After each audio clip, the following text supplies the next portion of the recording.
Dear listeners, welcome back. This new series breaks down the most common mental health diagnoses with compassion, education, and real conversations that matter.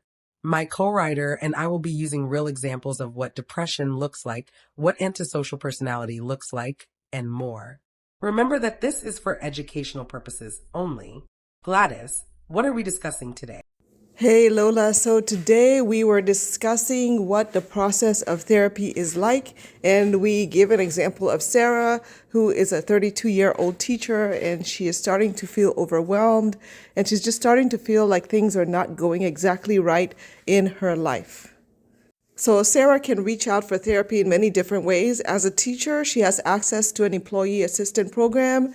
Those programs usually give a bundle of free therapy to all of the teachers and employees. And then she could also look on Psychology Today, or she could look on the back of her insurance card to get a therapist. So part of the actual healing process is to process the things that are going on that lead to the reason why Sarah is feeling overwhelmed. And so one of the things she might discover in therapy is maybe as a child, she felt like she had to please everybody in order to feel loved. So the household that she grew up in created that type of scenario for her where she felt like she had to always overdo in order to get the praise, the care, and the attention from her loved ones.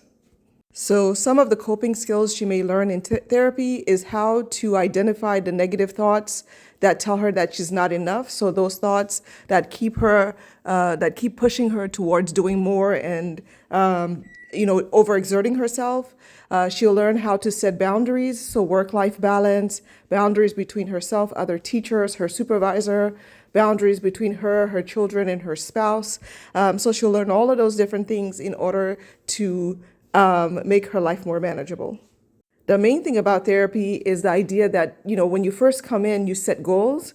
And so in order to work through the whole therapeutic process and get to that healing, what healing looks like is up to you as the client. So it would be up to Sarah to let her therapist know what the goal is, and then during the termination phase, they would go back and they would look at all the goals that Sarah set, and they would say, okay, this one looks like it was accomplished, this one looks like it was accomplished.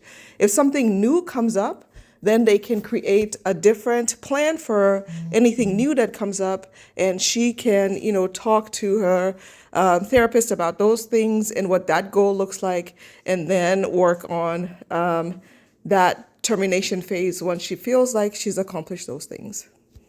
Like and subscribe to our channel.